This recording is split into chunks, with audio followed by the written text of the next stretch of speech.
Hi, and welcome back to another episode of The Gap with Brielle.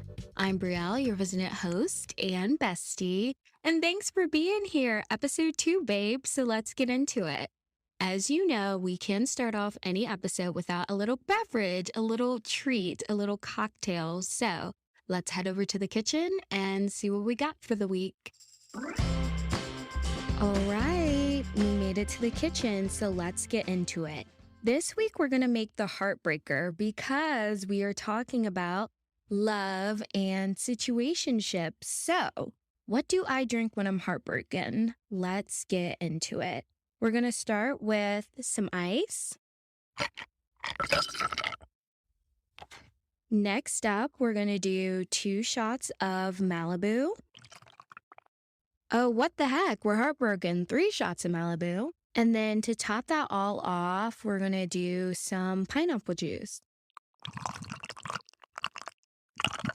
And that is my version of the heartbreaker. It literally tastes like sunshine. And when you're heartbroken from the situationship that doesn't really care about you, that is what you need. So drink up, girls, and enjoy. Now that we got our little cocktail, our little drink, let's get into today's topic, which is love and relationships. So catching you up with what was on my mind this week and how I even got here. So a few nights ago, maybe 2 nights ago, I was super overwhelmed about 3 things: this podcast, my career life, and my love life. And with that, I found myself grabbing my journal and I wrote down all the bad thoughts, like all the negative thoughts, all the concerning thoughts. I wrote them down in the journal. Now, I might get into the podcast ones and the career stuff later, but I have a whole list of random thoughts about love, and I kind of wanted to share them with you guys. Starting off hot, I haven't had a boyfriend in 4 years. What the fuck? As I'm going through this podcast, I keep thinking how nice it would be to have a partner. What the fuck is wrong with me? Did my dad mess me up? Why every guy I really liked in the last 4 years, it didn't work out? I've met guys who I think I would marry. Why don't they feel that way about me? The dating app algorithm fucking sucks. I'm still friends with both of my exes, which I think is pretty cool. I wish I dated... Oh, now we have to have code names. Code names. We'll call him Connecticut Guy. I wish I dated Connecticut Guy. We argued a lot, but I only remember eating greasy Chinese food and smiling a lot. So quick side story, because I feel like I have to explain that. Basically, I lived in Connecticut for a short time during an internship, and I met this guy, Connecticut Guy. And we hung out all the time, and it was really cool, but we argued a lot. Like, we had opposite personalities. And I think that he thought we were arguing because I just wanted to be his girlfriend. And once I was his girlfriend, then everything would be okay. So I remember this like it was yesterday. We were in the mall at a TGI Fridays, and we're arguing back and forth about something stupid. I can't even remember. And then he yells, "Do you just want to be my girlfriend?" And I look at him and I go, "No." And then he was like so crushed because I'm so sure that he thought that's exactly what I was looking for. But anyways, I explained to him that I want to date him, but we need to stop arguing so much first. And he's like, okay. So I'm like, but I'm not talking to anyone else. I'm only talking to you. I'm only interested in you. I would just like to have the arguments at bay before we hop into something. He's like, okay, yeah, cool. I feel the same way. Great. Fast forward, I find out that he's sending nudes to this other girl. It was actually crazy. And then he denied the whole thing, even though I saw it. It was insane. So anyways, shout out to him. Because the good part that I remember is we would always eat greasy Chinese food. Thumbs up to that guy. All right, back to the original plot of the story. Next up on the list. I wonder if anybody really, really likes me and I just don't know it. I want a boyfriend. I don't think I've ever had a zing with one yet. I've only had sparks with people I've never dated. Why was that not enough? I want to have a family one day like Tim on TikTok. Now, let me slightly explain. Okay, so there's this guy, Tim Ku Cusano, I think his name is, on TikTok. Watch his TikToks, they're so good. He has this cute little family. I'm actually obsessed. It sucks that I can't call Bleep right now. Wow, I really have to come up with code names. Charleston guy, we will call him. It sucks that I can't call Charleston guy right now. He always calms me down, but holding on to him is only holding me back from real love. I really wish I could have a hug right now. Is it me? In all caps. It's not me, but we will get into that later. Wow, there are so many code names for this one. Okay, for this one, we'll call him Eagles Guy. I have Eagles Guy didn't reach out to me on launch day. I think you're outgrowing each other, and that's okay. And also, it makes me really sad. Then at the end of this, to kind of pump myself up, I just wrote a little blurb to give myself a little encouragement. And this is also for you guys too, because I feel like we all need a little zhuzh, a little pump up sometimes. So here it goes. Note to self. I have, you are funny, smart, have a banging body, amazing face, care about things like getting nonprofits money and throwing community food drives, even though it's not in your job description. Your friends depend on you for a smile, and you're not afraid to be kind and optimistic, even though the world has been so cold to you. I love you. And someday, someone else will be lucky to share that same privilege. Don't worry, he will come. I know. I know. I'm not crying. You're crying. I don't know. Sometimes it's just good to get stuff down, pen to paper. I think, especially when it comes to love, the thought can be overwhelming, and you're like, oh my gosh, I'm going to end up alone, but you're not going to end up alone. Which led me to today's topic of situationships and love. And it got me thinking about that and all the love and situationships that I've gotten to in my past. And I just want to get into it today. Before I get into situationships, I wanted to get into the real relationships I've had and talk about how they kind of molded me and what I've learned from them. After that, then we'll get into the nitty gritty of the situationships. Obviously, I'm still single as a Pringle, so none of them worked out. But one thing about me, I'm going to take a lesson from it. So we're going to get into all of that. Now, for relationship number one, we're throwing it all the way back to high school. Now, I know, Brielle, does high school even count? I count it because this guy was my first love, the first guy I was ever in love with. And I feel like that's when it all starts. Before you know heartbreak, you know, this first little puppy, oh my gosh, is he the one love? So we're starting here. So for this story, we'll call him number 11 because his football number was number 11 in high school, and my field hockey and lacrosse number was number 11. So for the longest time, number 11 was my lucky number. Now, he was my first love and my first boyfriend, and he was just great. No, number 11 was one for the books. He was the best. He really got me a better understanding of what real unconditional love was. Now, in high school, I was very immature, very bratty, very stubborn, and he just took it all in stride. And instead of just being like, you know what, you're too high maintenance, you're too this, you're too that, you're too needy, you're too that, you're too insecure, he just took it and he grew with me and he gave me tips on how to be better. And he loved me. He really loved me. Instead of just giving up on me, he taught me how to be a better partner. He was really monumental for what my first meaning of like love was, which was super powerful. So basically, we broke up because he was a year younger than me and I was going out to college. And obviously, he wasn't because he was a year younger than me. And at that point, we were just on two different paths. So we mutually broke up.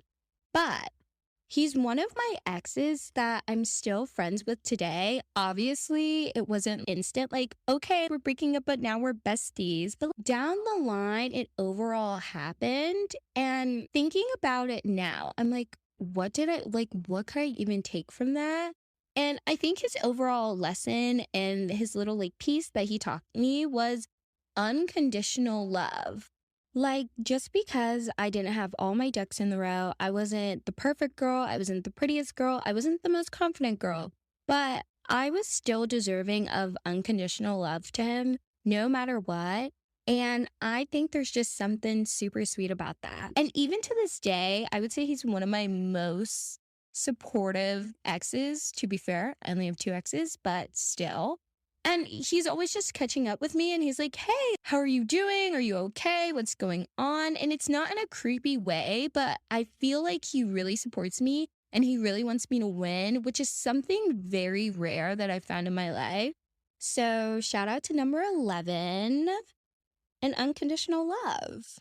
Next up, relationship number 2. We will call him Camp Guy. It is so weird having to make aliases for your exes, which I hope neither of them listen to this. Anyways, okay, Camp Guy. So I call him Camp Guy because I met him at Christian camp. So I worked at this camp. Now I want you to think like Parent Trap. We were at camp. There were cabins. It was like food and songs and bonfire. It was really something out of a movie, how I met him. And when I went to this camp, I decided to be camp counselor. I was like, oh, this is a summer. I'm just going to find myself. I'm going to explore my faith a little more. This is a summer about me. And it's weird because he kind of came out of nowhere. So I was friends with this other counselor and she was like, "Oh, I think Camp Guy really likes you." I'm like, "Oh, no, not really." And she comes back to me one day and she's like, "Yeah, I asked Camp Guy if he really likes you and he does like you." And at that point, I was freaking out because I didn't have someone like me in a very long time. And this was supposed to be the summer for me. But anyways, I started talking to Camp Guy, and all I can say, it was literally something out of a movie. Like, we had picnics, we prayed together, we did everything together that summer. We were actually inseparable. And he asked me to be his girlfriend by writing, "Will you be my girl?" on this Chipotle top container. I literally almost cried and freaked out. And I had to post it on Snapchat, which at the time that was like the thing to do. And I just remember being so happy. I think for him, he definitely taught me that you don't have to do anything super crazy. Like, you don't have to be super smart, or you don't have to be, okay, let's be real, I'm the baddest bitch in the room, always, okay? But you don't have to be the prettiest girl in the room, or you don't have to be the smartest girl, or you don't have to be the girl who's the funniest, or the girl with the fattest ass, or be able to juggle, or whatever. Like, you just have to be you. Like, he liked me because I was me. And I really, really felt that and received that. I would also say that he just made me feel super comfortable in my own skin, just being me. Now, we broke up because actually he broke up with me. And oh my gosh. It was the most heartbreaking thing, like, of that era, but then it leads into a new era, so it's fine. But he broke up with me. Let me think back into my trauma diaries. He broke up with me because he said it was too much. He couldn't handle a relationship. It was too much, blah, blah, blah, blah, blah.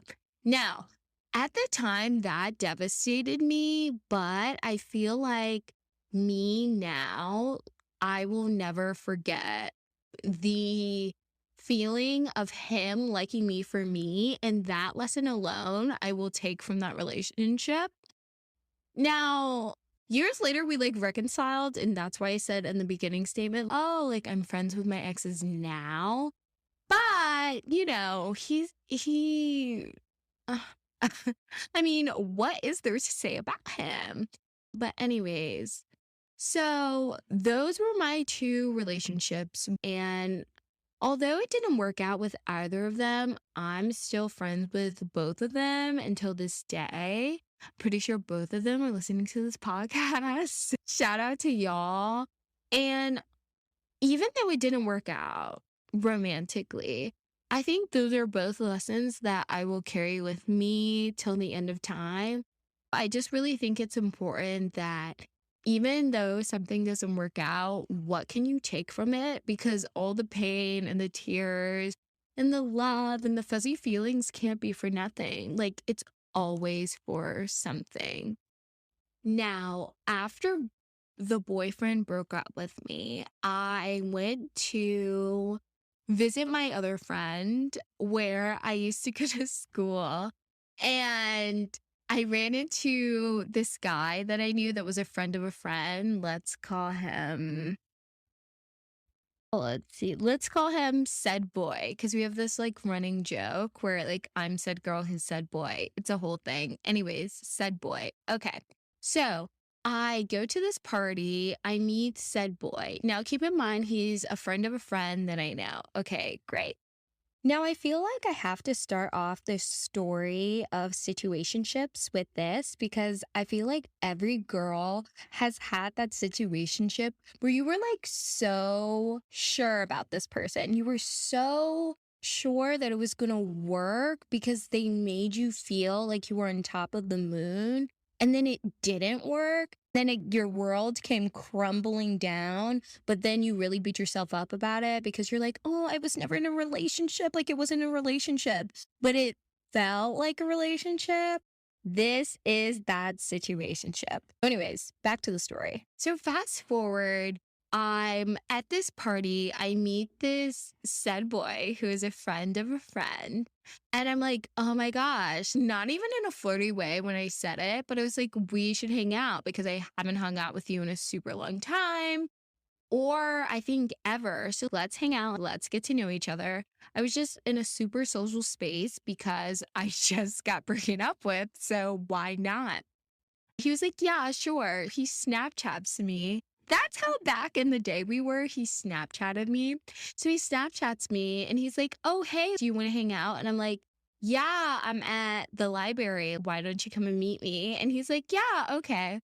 We stayed and talked in that library for, I think, until the next morning. Like we talked until the next morning and you like instantly click with someone type of thing. Anyways, as the story progresses, I was there to visit my friend and have this whole, oh, woe is me, I'm trying to get over a breakup week. So I was there for the week. So that was night one.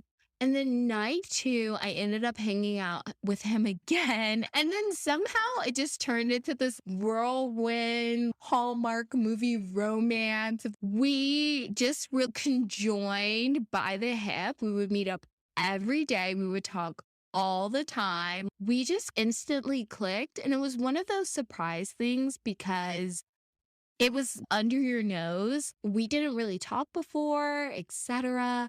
But we kind of just clicked and it just came together and we vibed and it was crazy. Obviously, at some point I had to leave. So after I left, it kind of hung on for a little bit, but then it fell off and he eventually ghosted me. And when I visited my friend the following year, I texted him actually to meet up at a place that we met during that first whirlwind week. And I asked him to his face and I was like, hey, why did you ghost me? And he goes, yeah, I had too many feelings. So I had to ghost you. Like, I'm so sorry. It's nothing personal. I didn't even know what to do with those feelings, etc. Now, of course, I was hurt, but at this moment, I just want to point out the lesson. The lesson was love, feelings, emotions, relationships. It can be sparks. It can be feeling like you're in a Hallmark movie, like you're in the romantic comedy of your dreams. And even though it didn't work out, even though it got messy, even though it completely shattered me at the time, now outside of it, I'm seeing that love can be fireworks and amazing and this thing that just makes you feel over the moon. And for that fact alone, knowing that love can be that groundbreaking, that will be a situationship for the books, for sure.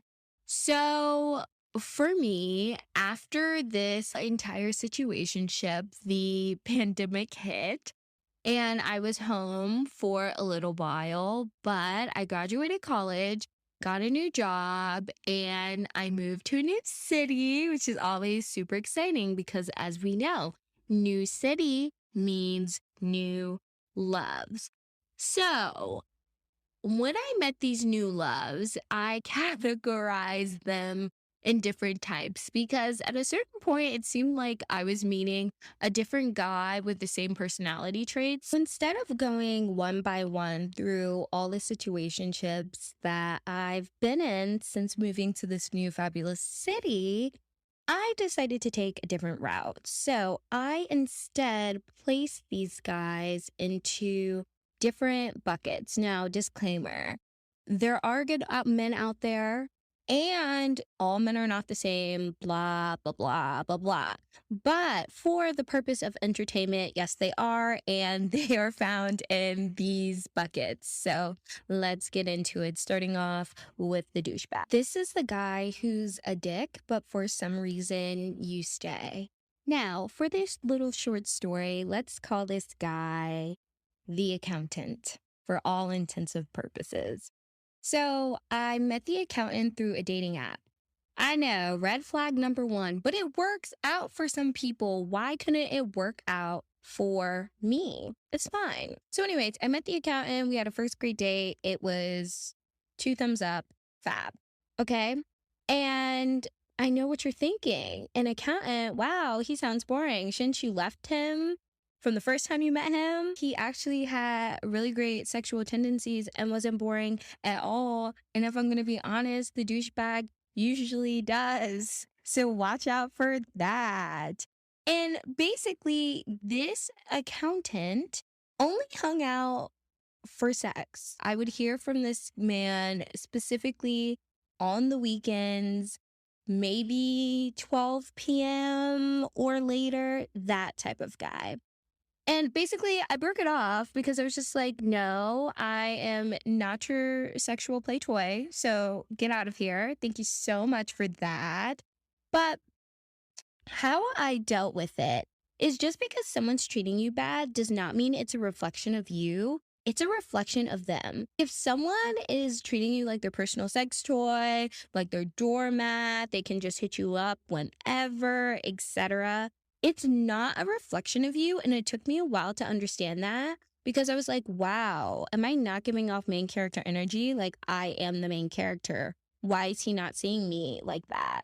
But the thing is, it's not you. It's never you. And because someone treats you badly and shittily does not mean that you're doing something wrong. It's literally them. They're the fucking problem. Please let them go. Next up is the husband material. This is the guy who is husband material, but does the dates, makes you feel special, etc. But something is missing.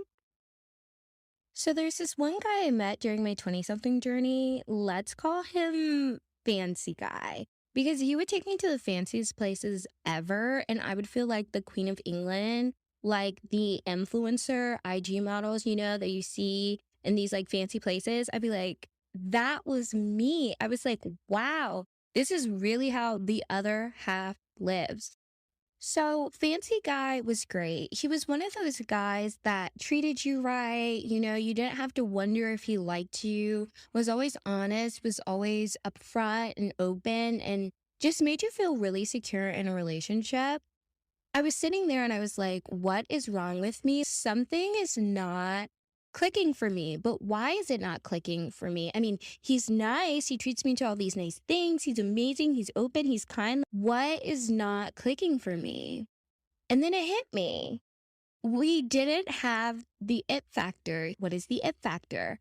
I call it the spark, the thing that really ignites you liking a person. It could be their sarcasm, like the way they, I don't know, brush their teeth. It's the smallest thing, but it really just does it for you. You're like, oh, I like you. I call it like the spark, the it factor. Anyways, I say all of that to say eventually we kind of like fell off and parted our different ways. Not because we didn't have the it factor, but because he's like a workaholic. So it just really didn't work out. But once again, what can we take from that? We got treated right. It was a nice time, etc. So how I dealt with that is don't romanticize the husband for who he was. Look at him for who he is. Like, yes, was he this nice, kind, amazing guy that showed you new experiences? Yes, but who is he currently? Currently, he's a workaholic who doesn't have time for you. Okay. And we need to get that through our heads. Also, another thing with the husband is just because someone is nice to you and shows you a great time and is kind doesn't mean that you owe them, like, you don't owe them to be in love with them or really, really like them. Just because a guy is super nice to you and you're not feeling it, that doesn't mean that there's anything wrong with you. And it took me a little minute to understand that one. I could really go on all day about these men, but as we're running out of time here, last but not least, we are going to end with Good Time Charlie. Now, Good Time Charlie is the guy that you have no business talking to, but he really sells you. Like, he sells you on the idea of like, we're young, we're fun, we're free. Life doesn't have to be serious. Life doesn't have to be anything. Life can just be a good time. Babe, it's a good time. Babe, have a good time with me. And that is how Good Time Charlie gets you. So my Good Time Charlie, I met through a friend. And the thing is, I met Good Time Charlie as a friend, right? So we started talking. It wasn't like flirty. It wasn't anything. We met as friends, genuinely friends. And it was cool. It was good. And I didn't even look at his flaws because we were friends. So it didn't really matter. Anyways, from there, we kind of turned from friends into more. And I knew I shouldn't be doing it. I knew he was a Good Time Charlie, but at the moment, it felt right. And once again, he sold me. He was like, we can just have fun. Life is fun. Everything doesn't have to be so serious. It can be chill. Just relax. Take a chill pill. And I was like, you know what? Good Time Charlie is right. Like, I don't have enough fun. Like, I'm so uptight. Like, I just want to have fun. I want to be free. And I was having fun for a while. The thing about Good Time Charlies is the good times, they never really seem to last. And as we kind of got closer and closer, our personalities just clashed completely. And I'm sad to report that the good times had to come to an end. But once again, what did I learn? I learned the hard way that Good Time Charlies are only made for good times. They are not made if you eventually want to go on a date, if you need help with something being built, if you want someone to really care about how you're feeling about them, that is not what a Good Time Charlie is for. A Good Time Charlie is for a good time. I feel like that really comes with looking at a person and assessing them and assessing what they say about themselves and what their actions show as well. and just understanding what you want, what your boundaries are, and then a good time Charlie can never hurt your feelings. Basically, with this, I want to end on you've always been a bad bitch. You will be a bad bitch after him.